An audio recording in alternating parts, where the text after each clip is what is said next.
What's going on, folks? This is Coach Markus for Pro Fan Talk. And we got a guest today, my friend, Ken Dunek. Used to play with the back in the USFL with the Philadelphia Stars and with the Philadelphia Eagles. So he's done double duty. So he goes back a long way. He's seen some things with everything that's going on with the Eagles right now. I'm curious, has he seen anything like this before? We go from first to worst that quickly. But let's bring him on and have that conversation. Ken Dunek, what's going on, my friend? How are you, Markus? You're making me remind me how old I am. I was on the 1980 team that went to the Super Bowl, but that was only 44 years ago. So my goodness. My dad would always tell me, he said the only way you can keep from getting old is to die young. Well, so yeah. So he would say, I'll take my wrinkles. Right? Yeah, I'll take the alternative, right? But yeah, man, just the way that this season ended. Have you ever seen anything remotely like this? No, never. I've never seen a team go from a championship level to not being able to beat a couple of the worst teams in the league.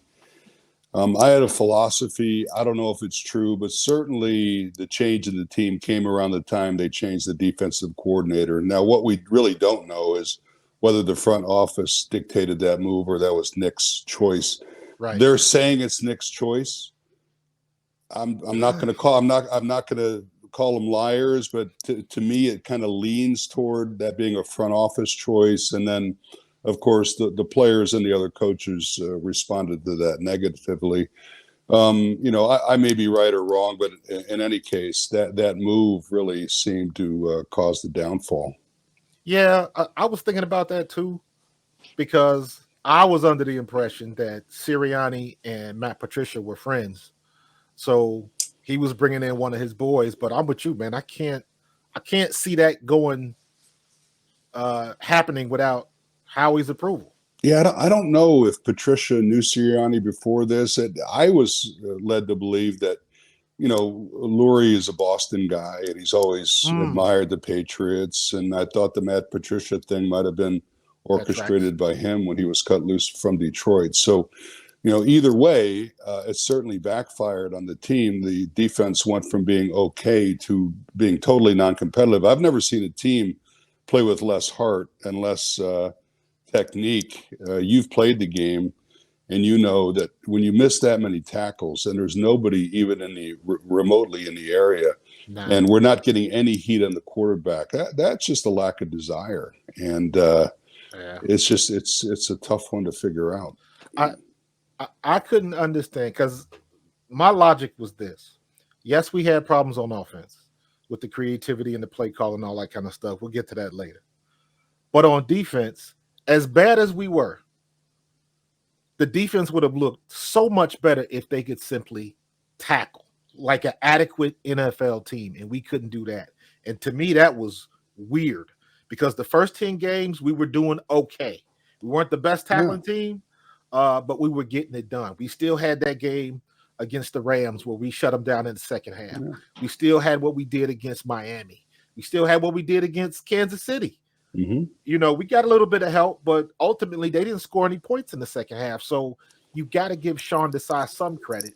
But with the way those dudes were tackling, and it really showed its ugly head, man, when we played San Francisco, Debo gets a 5-yard pass that he turns into a 40-yard touchdown. Yeah. And breaks 2 tackles. And I was like, that is god awful. And I don't understand that at all. And to me, that goes back into what they do or what they don't do in OTAs and two-a-days. They don't hit. They're wearing the Halo helmets. They don't get physical. They just don't have that mindset. And it usually takes the first 3 or 4 games to really get your body callous to getting on the ground, man. I totally agree with you. I went to what was supposed to be the first contact practice and training camp this year. The practice lasted an hour and 15 minutes, which was about the time we spent stretching. I mean,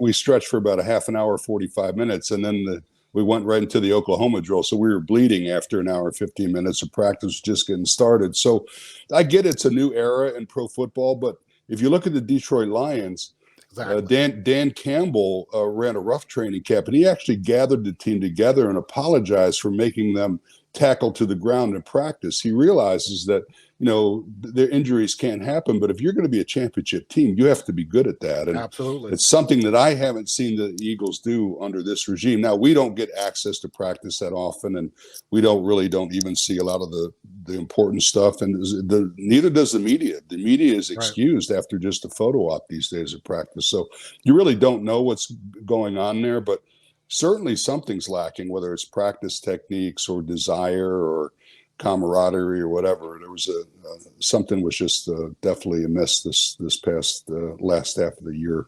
Yeah, I saw that. I saw that video with Detroit where he gave him the speech about like you got to trust me, right? And we got on that thing with when it was Seth going after Slay. Mm-hmm. I made a couple videos about that because I remember when Slay said that we didn't know how to tackle. The old heads didn't know how to tackle. And I was like, you guys are the one that are dropping your heads, giving yourselves concussions, and all of that kind of stuff. And it's day one football, man. Drop your hips, try to, put your head, choose a side, and drive through the ball carrier. That's day one football that they teach you. I used to tell my kids when I used to coach for GT, I used to tell them, see what you hit. But everybody's dropping their heads, or because I looked at Reed Blankenship, looked the exact same as Marcus Epps. Really physical, could really put a hit on you. Yeah. But they would always dump their heads, and somebody would bounce off of them and go for an extra 30 yards and score or something like that. The same thing happened both players. And it was like, y'all don't do it in practice at all. And you see results of it, man. Not to, bore everybody with the long ago details, but in training camp in 1980, we went 7 weeks, and we went twice a day, every day, full pads, full contact. I don't remember there being a practice that we didn't have at least the shoulder pads on. Yeah. And almost every drill was live. And the funny thing was, Marcus, that nobody got hurt. I mean, nobody got hurt. The offensive line was intact the entire preseason. Then they played all of the preseason games, almost the entire game. And, I think Woody Peoples might have got nicked up a little bit, and P.D. Perot stepped in. But, Stan Walters and Jerry Sizemore and Guy Morris and, all the rest of the guys, they didn't get hurt. And there's a thing about getting into hitting shape, which is really important because you can't replicate that. You're either in hitting shape or you're not. And if you're going to play a game and you're not in hitting shape, you're at a distinct disadvantage to the other team. So I think the Eagles might have suffered from that. And I hear Sirianni's is supposedly a rough guy. He's, not afraid to yell at the players and everything, but there's no substitute for that physical practice that gets you ready for the season. Yeah. And the one thing I would always remember, the first time you go team 11 on 11, you would know without a shadow of a doubt who worked out in the summer and who didn't. Oh, absolutely. That was easy to tell. But I don't know. I call them, like, I don't call them two-a-days no more. I call them new-a-days. I don't know what the hell they doing. But I just I've never seen somebody like pull the rug out from underneath a coach like they did with Desai, and that had to ruffle some feathers, man. I agree. And here's the deal. Like, this is supposedly Sirianni's pick, and he chooses a guy that's got experience in Seattle. And this is, I believe it was his first shot at being a defensive coordinator.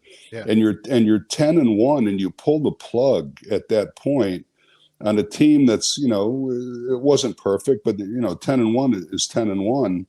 And then not only is that a black mark, on his career now, but the entire team fell apart. So it doesn't make a whole lot of sense to me that Sirianni would hire this guy, give him 11 games, go 10-1, and then he be the one to fire him. I don't know. Maybe I'm grasping at straws, but no, it just seems strange to me. And the more you talk about it, the more I'm coming to your side, man. That sounds like a Howie move, because that wouldn't make much sense. If you're gonna hire me, I'm gonna assume that you did your due diligence on me. So if you're gonna get me, if I'm gonna fail, let me fail on my own merit. Mm-hmm. Let me go out swinging my way. And again, he had some good games in spite of the turnover on linebacker, the injuries we had in the secondary. Mm-hmm. That's a huge factor. So I didn't really understand where that was coming from. And to your point, it cost us, and it cost us greatly. Yeah. So, you know, I don't. Do you see the whole CEO coach thing as a negative? I really don't. Well, you know, here's the deal. This, you know, Lurie and Roseman have had some success, and but if you remember correctly, Doug Peterson was shown the door when he wouldn't. The front office wouldn't let Doug pick his own offensive coordinator. He wanted Press Taylor, and they didn't want that. So they showed a coach that won the only Super Bowl in their history the door because they want to be hands-on. This looks like a hands-on move to me. They say it's not. I don't know. Right. I'm like you. I want to keep going to the alumni events. I'm not going to be too outspoken about it. But the thing is, it just, you know, it's a head scratcher for sure. Yeah. I mean, at the end of the day, we'll find out. We'll see what happens with Desai. We'll see what happens. You see what happened with Denard Wilson. They let him walk. Yeah. And then you know, we'll see what happened with Brian Johnson. The Brian Johnson thing was odd to me because it is very, very difficult for me to believe that you had this man on staff for 3 years. You watched him work. You knew how he did things and how he operated. Mm-hmm. And that was the product he put on the field. That's something's not, the math ain't mathing. Something ain't right. You know, so I don't know if Sirianni's offensive philosophy had him in a box or something. I don't know. But you brought this dude along for 3 years and you finally give him the shot. Mm-hmm. And that's what he came up with. And if that is what he came up with, you didn't have nothing to say about it. Well, a couple things. One, their offense became very predictable. I mean, they seemed to run the same plays over and over. And the other thing is, once teams saw that the Eagles did not protect very well against the blitz, or they didn't sight adjust their routes against the blitz, then everybody was blitzing them. You know, I'd watch players running routes, you know, 10, 15, 20 yards down the field and never look back at the quarterback. When it's common knowledge in football, if you see somebody coming at the quarterback in a blitz, you have to break off your route or at least have one sight adjustment there so the quarterback can get rid of the ball. And that, you know, Jalen was relying on, you know, the duck and cover, run to the right, just, you know, throwing it away. And it was happening way too much, especially the second half of the season. They didn't have an answer for it, which, you know, you and I are not really involved that much in football anymore. And we're watching it as fans and we can see what's going wrong. I mean, you would think that a staff of all these coaches with the film and everything else it would be a quick fix, but it wasn't. And that, again, I say that our problems weren't complicated at all. No, you know what I mean? And I never would have thought that Sirianni would be in a situation to lose his job. But I did say before the Tampa Bay game, what I said was, if we go down to Tampa Bay and we are not ready for the blitz, when everybody knows he's going to blitz, if we're not ready for that blitz and we can't pick it up, then Sirianni should probably be fired because you know what's coming. There was no misunderstanding what Todd Bowles is going to do. Yeah. And then he blitzes 60% of the time and we only pick up 2. Yeah, it was really both sides of the ball. You know, offensively, we were inept. Defensively, we're playing a team the week before, I don't believe scored a touchdown against Carolina, who's one of the worst teams in the league. And, you know, we were making them look like the 49ers. Exactly. What they score? 32 in that game? I forget. It was somewhere in that area. And, you know, again, the non-tackling, the middle of the field wide open. It was just, it was funny because you had such high hopes for this team. And even though, you know, they played bad against the Giants, but won, they played bad against the Cardinals, and they played bad against the Giants. You kept waiting for them to wake up and go, well, this isn't the Eagles are going to show up, you know, playoff. Right. But you don't turn it on and off. You don't flip a switch. I went from saying after that Giants game, I said, listen, I know this is the best possible draw we could have in the playoffs, and I don't think the Eagles have a prayer beating this team because they're not playing football the right way. So when you're not playing the right way, it doesn't matter who you play. You're not going to win. 100%, man, 100%. And as far as the defense goes, you saw we made Washington look like world beaters. We made the Giants look like world beaters, the Jets, the Cardinals. Every bad team, we made them look like they were a good opponent. Yeah. And It's frustrating. we found a way to win, and we were getting those tough victories in the beginning, and it was good until it wasn't. Mm-hmm. So, um, so didn't you play with Fangio? Yeah, For a year? Vic Fangio was with the Stars linebackers coach for 3 years, Okay. so I know him pretty well. As a matter of fact, I texted him when he was up for the job, and didn't hear from him for a few days. Then after he took the job, he texted me back, and his only request was I take him to go golfing. So hopefully Sounds like a Vic and plan. I'll get out there and talk about some old times. Yeah, and I heard all of the noise that was coming from Miami after he left, and I was like, first of all, you got to take that with a grain of salt because it's coming from Drew Rosenhaus. Yeah, right. But my thing was like, how y'all gonna be complaining? And he had y'all the number 10 defense in the league last year. Yeah. What are y'all complaining about? Well, wait a minute. I mean, listen, every coach, and I'm sure you have the same experience. Every coach I ever had was a pain in the backside because absolutely they're pushing you to be better. They're pushing you every day to lift more weights, do more sprints, work on your routes, catch extra balls in the jugs gun. That's not stuff that's going to make me want to like you. It's stuff that's going to make me want to respect you, to make me a better player so we can have a winning football team. These players today that are making all this money and saying, oh, the guy, I don't really like the guy. Who cares if you like him or not? I mean, exactly. you're playing football. It's not a tea party. They are not there to be your friends. Yeah, that's right. And you know what? That kind of leads me into the next thing was, I know it didn't exist when we played. You played a little bit before me. I played in the early 90s, and you were in the 80s. Mm-hmm. But we didn't have to deal with social media. No. If somebody wrote something bad about us, you were going to see that person in the locker room at some point in time. Yeah, you read it in the paper the next day, and you saw them at practice the next afternoon. Exactly. So if they were going to write something about you, at least they had to show up. Mm-hmm. You know what I mean? Now you got all of these people writing with impunity, and they can say whatever they want, keyboard warriors and all of that kind of stuff. Mm-hmm. But having said all of that, I have never, even when social media became a thing, I have never seen so many players create their own distractions than I have this past year with social media. It has been weird. We had a situation with Kenny Gainwell. How about that? How about that at halftime? Can you believe the halftime thing at Gainwell? I mean, I was like, that was a fireable offense in my day. Of course, agreed. We didn't have access to that technology, but not keeping your focus on football and actually, texting someone on social media that is giving you a hard time, and you're responding at live speed when everybody's looking at this tweet and it's going to get back to people. That just blew my mind. So that was just one of many occurrences. Players blaming the Philadelphia media for the coordinator change, and guys listen. If I was a player today, certainly a marquee player, I would not be on social media just because it's too dangerous. I'd keep my head down. I'd make my money, and I'd play till I retire, and then there's time for that stuff afterwards. But they're they're jeopardizing their career. Really. Absolutely. You saw what's the kid in Kansas City, Kadarius Toney? Yeah. You see what he just did. Yeah. And they about to go to the Super Bowl. It's right. like, man, listen, shut up, get your ring or whatever's going to happen, and then you keep it moving. But I don't get it. Micah Parsons is running off at the mouth. Von Miller, all these guys got podcasts. Even I'll give credit to Kelsey.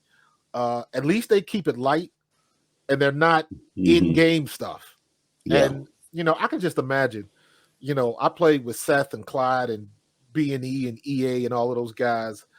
I could just imagine, and this is a direct reference to what Micah Parsons said when he was giving credit to the Eagles, saying that we were pretty good. I was like, I could just imagine coming in the locker room in ‹93 and being around Seth and Vi and Herschel and Randall talking about how good the Cowboys were. Oh, God.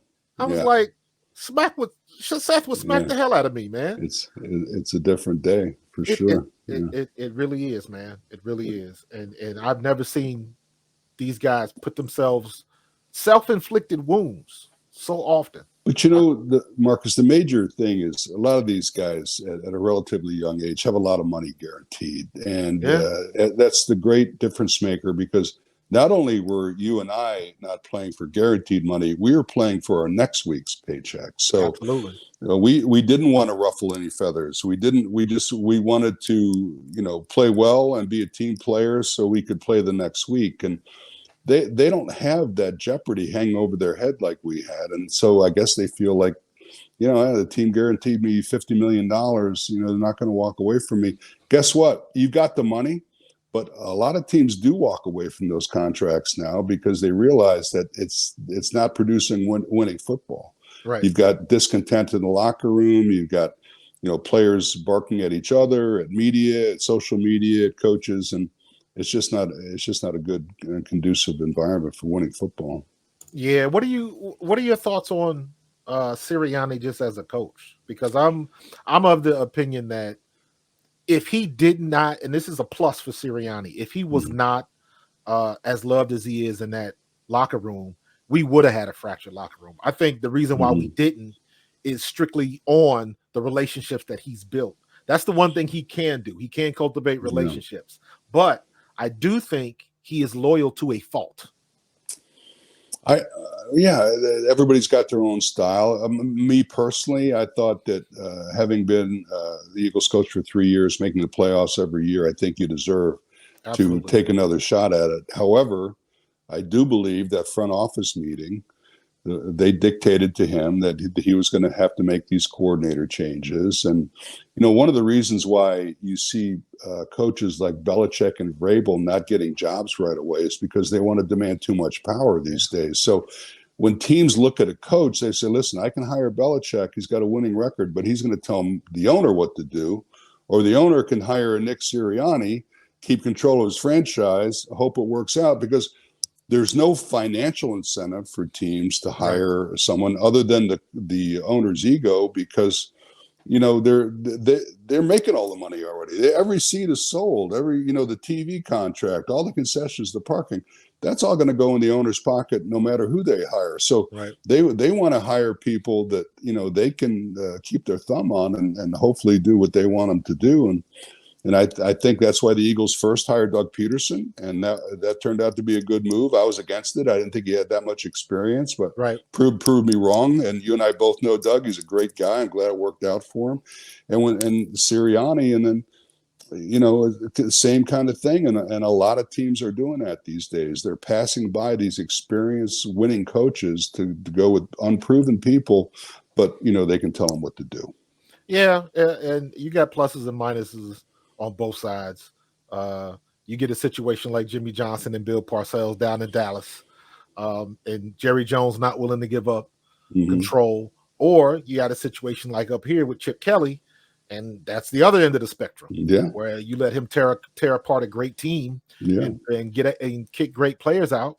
And then we lucked up against Doug Peterson, and then we lucked up against Sirianni. In both cases, the Philadelphia fandom didn't want either one of them, because we were like, in both situations when we lost, Doug was just a surprise, but I understood it. Sirianni, the way Doug left, it seemed like Sirianni was the only person left that would take the job, because it happened. The timing of that, I think the reason why Doug did that, part of the reason was because it was so late in the game that Doug thought that was leverage in his corner. Well, it was late in the game, and he had another year he was going to get paid. So he didn't have to coach. He was going to get his money, and then obviously he signed with Jacksonville. But I think the trend in the NFL, like I said, is to hire the up and comers and to keep control of your franchise. Yeah, it's a new era, man. We're the old guys. We're the get off my lawn guys, man. It's crazy, man. I see some of these kids now. And just the stuff that they got to deal with, and I'm looking at it like, why would you do that? Why would you, with the social media, heck, even some of the stuff that Sirianni was doing, jaw-jacking with the crowd and stuff like that. I'm like, that stuff's silly. I don't like that. I mean, if you made me paint one negative thing about Sirianni, is that that's really not professional conduct. And agreed. You get even on the field. You don't have to yell at fans and make a spectacle of yourself. But again, You're looking at a guy who was never a head coach in the NFL. There's a learning curve for everybody, and hopefully he's learned his lesson. He'll calm that part of his act down. Yeah, he's taking his lumps. He is definitely taking his lumps. So that stuff is only good when you're winning. Yep, and right. that stopped pretty quickly. So, well, we just lost somebody. What's the guy's name? Carl Scott. I don't know if you saw that or not. Carl Scott is elected to stay with Seattle. I did not see that. No. Yeah, so it was. I guess he was supposed to sign with the Eagles, and then it was just announced today. I just saw news today that he's going to stay with Seattle. So we got to find another defensive backs coach. So, but I think we got it. We got it pegged pretty good with Fangio and Moore. What are your thoughts on Kellen Moore? I mean, obviously had some great success in Dallas. He was probably sacrificed there because, their ultimate goal is to win the Super Bowl and nothing else is going to matter. So they took a shot and let Mike McCarthy call the plays. And they had a fantastic year until, the beauty of the NFL, as you know, Marcus, the tournament is it's a one-day tournament. And it's not a best of 5. It's not a best of 7.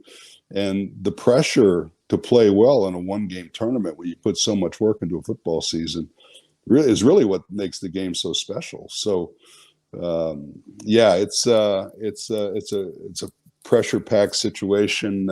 I do believe that Kellen Moore has the resume to be a successful coordinator. And listen, being around Vic Fangio the way I am, he is an old school guy. He's kind of a hard ass.